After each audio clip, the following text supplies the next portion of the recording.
नमस्कार, मैं रवीश कुमार। आज हम चांदी की बात करेंगे। क्यों चांदी का दाम इतना ऊपर जा रहा है और क्यों लोग चांदी के पुराने बर्तनों और चीजों को बेचने में लगे हैं, सहेजने में लगे हैं। एक तरफ दाम बढ़ता ही जा रहा है तो दूसरी तरफ इसी बहाने लोग पुराने बर्तनों से छुटकारा पाकर पैसे कमा लेना चाहते हैं। बेचने वालों को फायदा तो हो ही रहा है, लेकिन पिछले एक साल में जिन्होंने चांदी में निवेश किया होगा, नया खरीदा होगा, उनके मुनाफे का भी अंदाजा नहीं लगाया जा सकता।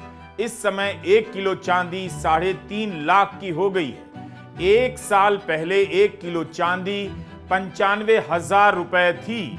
जनवरी 2026 में 3.5 लाख की हो गई। एक साल में चांदी में 250% का उछाल आ गया। 250%। भारत में चांदी की सबसे अधिक खपत होती है, मगर इस कहानी में किरदार और भी कई देश हैं जहां चांदी का उत्पादन होता है। दुनिया में 65% चांदी चीन से आती है। चीन के अलावा ऑस्ट्रेलिया, मेक्सिको, बोलिविया और अमेरिका में भी चांदी का उत्पादन होता है। 2024 के साल में इन तमाम देशों के खदानों में चांदी का उत्पादन बढ़ गया, मगर चिली में उत्पादन घट जाने से हिसाब बराबर हो गया।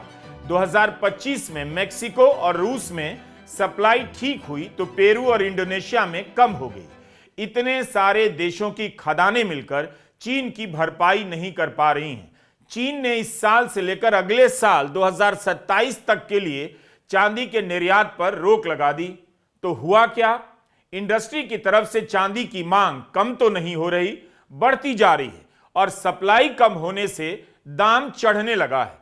जिन खदानों से सीसा, तांबा निकलता है, उन्हीं से चांदी निकाली जाती है। सोने की खदानों से भी चांदी निकलती है, और हाल के वर्षों में सोने की खदानों से चांदी का आउटपुट बढ़ा है। दुनिया में चांदी के सबसे बड़ी खदानों वाले देश माने जाते हैं मेक्सिको, चाइना, पेरू, बोलिविया और चिली।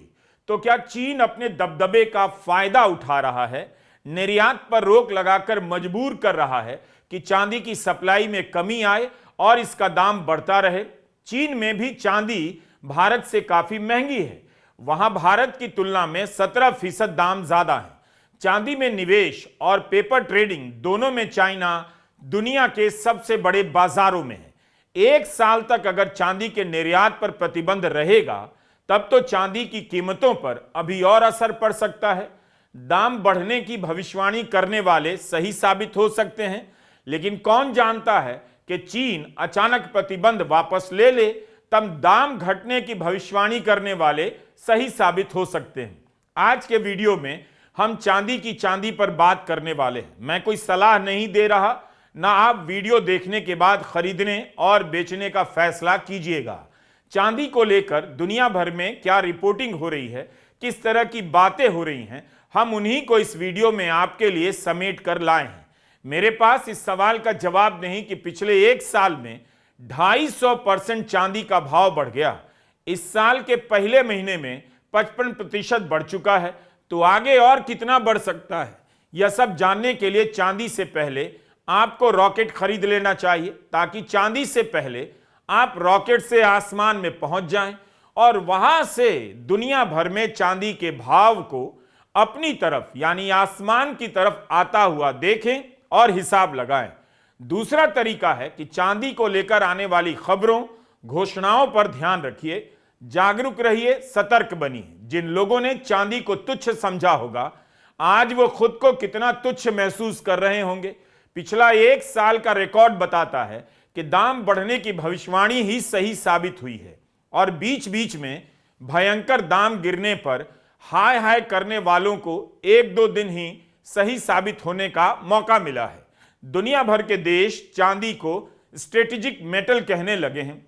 जिस चांदी के ग्लास को, कटोरी को, पायल को, बिछिया को कोई पूछता नहीं था, उस चांदी के नाम पर मुल्कों में वॉर हो रहा है।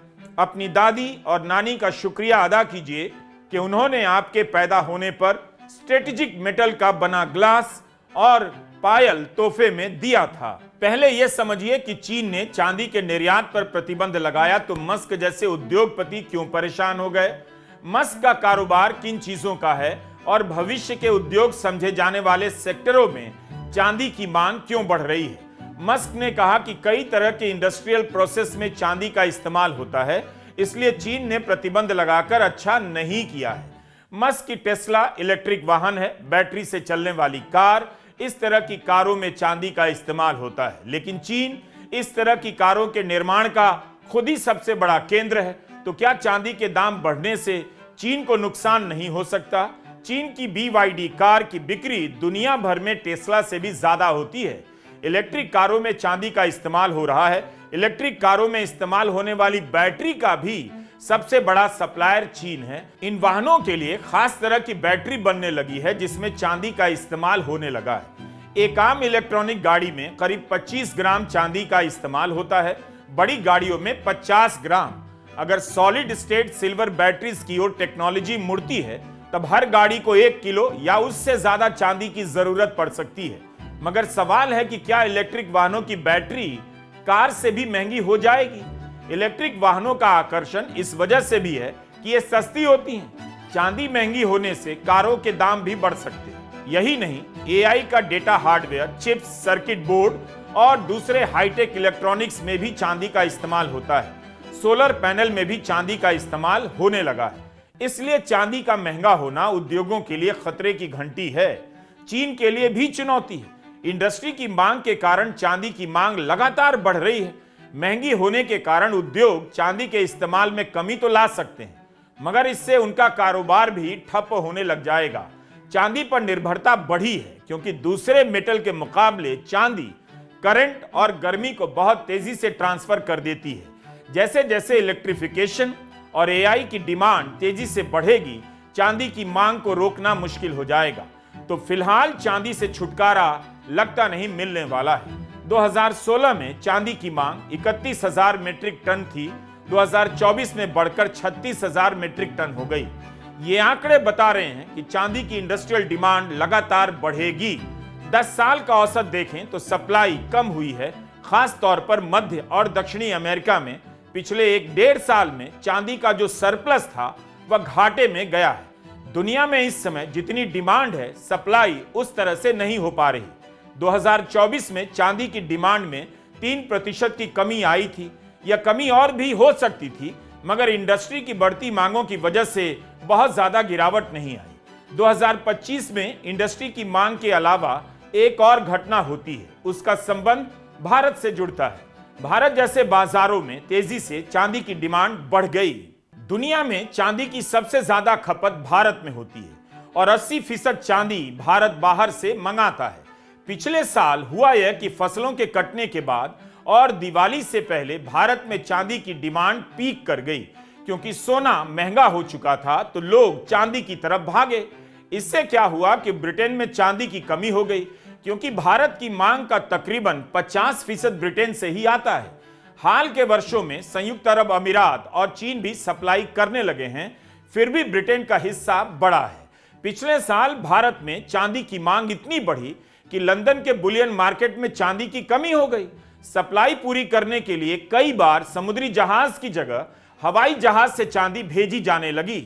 ब्रिटेन में यह खबर तेजी से फैलने लगी कि चांदी के दाम बढ़ रहे हैं और बढ़ते ही जाएंगे। इसलिए वहां जिनके पास चांदी के पुराने बर्तन, गहने वगैरह थे, सब झाड़ पोंछ कर बाहर निकालने लगे। जून 2022 में लंदन के बुलियन मार्केट संघ के पास 31,000 मीट्रिक टन चांदी थी। मार्च 2025 आते आते इसमें 9,000 मीट्रिक टन की कमी आ गई थी। भारत में जहां लोग खरीद रहे थे, ब्रिटेन में लोगों ने पुराने बर्तन, गहने वगैरह बेचने शुरू कर दिए, मुनाफा कमाने लगे। अभी कुछ दिन पहले ब्रिटेन में नीलामी करने वाली एक बड़ी कंपनी के मालिक ने लिखा है कि मैंने अपने 30 साल के अनुभव में ऐसे दाम नहीं देखे। चांदी के जो टी सेट 6 महीने पहले 200 पाउंड के बिक रहे थे, आज 1000 पाउंड के बिक रहे हैं। जिन चांदी के चम्मचों को कुछ महीने पहले व्यापारी पलट कर देखते तक नहीं थे, आज वो कई 100 पाउंड के बिक रही हैं।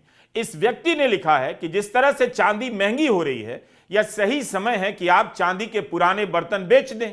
तो क्या नीलामी घर वाले आज के भाव पर भी चांदी इसलिए खरीदना चाहते हैं क्योंकि उन्हें लगता है कि आने वाले समय में चांदी इससे भी महंगी हो जाएगी? तब फिर आज के रेट पर आप चांदी क्यों बेचें? इसमें भी दिमाग लगाइए। अब भारत में भी बाजी पलटी है। खरीदने वालों के साथ साथ चांदी के दाम बढ़ने की खबर लोगों तक पहुंची है, जिनके पास चांदी के बर्तन, चम्मच, कटोरी, पायल, छल्ले वगैरह तमाम चीजें हैं जिन्हें वे बेकार समझा करते थे। एक सप्ताह के भीतर लोगों ने उतनी चांदी मार्केट में बेच दी जितनी कई महीनों में नहीं बिका करती थी। यह बात पिछले साल दिसंबर में India Boolean and jewellers association ने कही। धनतेरस और दिवाली के समय चांदी 1,78,000 प्रति किलो तक पहुंची, लेकिन जल्दी ही भयंकर गिरावट आई और लोग उससे ठिठक गए। 1 किलो चांदी का भाव सीधे 1,49,000 पर आ गया, 29,000 प्रति किलो कम हो गया। लेकिन दिसंबर आते आते चांदी फिर से दिवाली के रेट पर जा पहुंची। 3 दिसंबर को चांदी का भाव 1,78,684 रुपए प्रति किलो हो गया। इस समय चांदी का भाव 3.5 लाख प्रति किलो से अधिक है। एक तरफ चांदी खरीदने वाले लोग हैं, दूसरी तरफ बेचने वाले भी इस होड़ में आ गए हैं। ब्रिटेन और भारत में ही बेचने वाले नहीं दौड़ रहे, पुरानी चांदी बेचने की यह दौड़ अमेरिका में भी शुरू हो गई है। 10 दिन पहले फाइनेंशियल टाइम्स ने अपनी रिपोर्ट में टेक्सास में डिलन गेज नाम की एक रिफाइनरी से रिपोर्ट की। वहां के कर्मचारी बता रहे हैं कि हम हफ्ते में 7 दिन काम कर रहे हैं, लेकिन चांदी पिघला नहीं पा रहे। 3 शिफ्ट कर रहे हैं, मगर काम पूरा नहीं हो पा रहा। इतनी चांदी लोग बेच रहे हैं, गहने, बर्तन, दांतों की पुरानी फिलिंग तक बेच रहे हैं। इतने सोर्स से चांदी आ रही है कि उसकी शुद्धता सुनिश्चित करने में समय लग रहा है। बेचने वाला फर्स्ट या खरीदने वाला फर्स्ट कहना मुश्किल है। फाइनेंशियल टाइम्स ने लिखा है, चांदी के सिक्के दनादन बिक रहे हैं। लंदन के एक बुलियन व्यापारी ने अखबार से कहा कि सुबह जो सामान दुकान में आता है दोपहर तक बिक चुका होता है। ग्राहक कुछ भी लेकर खुश हैं। भारत में चांदी का महत्व शुरू से रहा है। बिना ठगी के भारत में कोई समाचार कभी पूरा नहीं हो पाता है। यह न्यूज केवल रेलवे कर्मचारियों के लिए नहीं, चांदी के नाम पर भविष्य में ठगे जाने वाले लोगों को ध्यान से पढ़ना चाहिए। 7 जनवरी की यह खबर खबरों की भीड़ में खो गई। भोपाल रेल मंडल में रिटायर्ड कर्मचारियों को विदाई में चांदी के सिक्के दिए गए। बाद में पता चला सिक्के नकली निकले, तांबे के सिक्के दे दिए गए। इस जानकारी से कर्मचारी सदमे में आ गए कि सिक्का दिया चांदी का और सिक्के में 99% चांदी ही नहीं तांबा निकला। रेलवे ने 2023 में इंदौर की एक कंपनी से 3,631 सिक्के खरीदे। अब FIR वगैरह का तमाशा होगा। धनतेरस पर खबरें छपती हैं कि नकली चांदी के सिक्कों की बाजार में भरमार हो गई है। जॉर्ज विक्टोरिया के सबसे ज्यादा नकली सिक्के बिक रहे हैं। सोचिए, प्रधानमंत्री मोदी चाहते हैं सारा देश जरूरी काम छोड़कर कॉलोनियल विचारों से लड़े, और इधर आजादी के 77 साल बाद भी मार्केट में जॉर्ज विक्टोरिया के नाम से नकली सिक्के बिक जा रहे हैं। नकली चांदी बेचकर असली सोना खरीदने वाले गिरोह भी आ गए हैं। 2 आरोपी इस गिरोह के गिरफ्तार हुए हैं। यह खबर 14 जनवरी के जागरण में छपी है। ऐसे भी गिरोह हैं जो नकली चांदी गिरवी रखकर पैसा लेते हैं, फिर फरार हो जाते हैं। 2 महीने पहले हाथरस में ऐसा ही एक गिरोह पकड़ा गया, जब एक महिला और उसके साथियों ने 1 किलो नकली चांदी गिरवी रखवाने की कोशिश की। तो बताइए, इस टाइप के गिरोह भारत में पैदा हो रहे हैं, तो भारत को ध्यान देना चाहिए। भारत अब इसी में अव्वल होगा, वोट चोरी से सत्ता पाने में, नकली चांदी के सिक्के बेचकर असली सोना खरीदने में। आप जरा सावधान रहिए। अच्छा नहीं लगता कि यहां सारा मामला ग्लोबल हो रहा है और लोकल ठग आपको ठग कर चलते बन रहा है। ट्रंप की भी कोई इज्जत है कि नहीं? वे ग्लोबल लेवल पर दुनिया को ठग रहे हैं और इधर लोग जॉर्ज विक्टोरिया का फोटो देखकर नकली चांदी का सिक्का खरीद ले रहे हैं। चांदी की बात की है तो सोने का भाव भी चलते चलते बता देता हूं।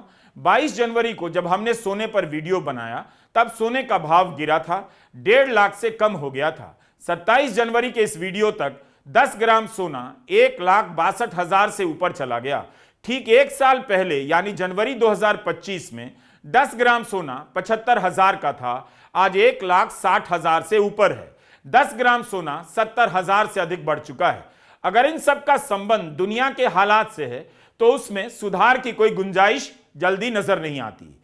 कई देशों की जनता ने सारा काम छोड़कर बहुत मेहनत की एक से एक खूंखार नेताओं को चुनने में और सत्ता तक पहुंचाने में।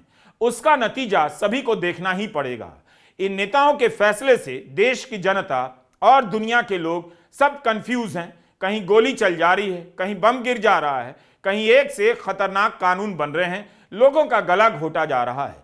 समझ नहीं आता कि सामने की जो इमारत गिर रही है उसके मलबे से बचकर कहां भागें, क्योंकि जिस दिशा में भाग रहे हैं उस सड़क पर भी किसी और इमारत के गिरने का मलबा चला आ रहा है।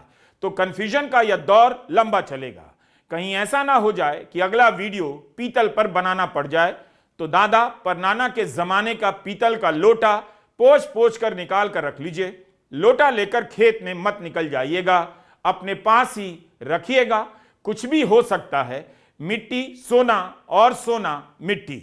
नमस्कार, मैं रवीश कुमार।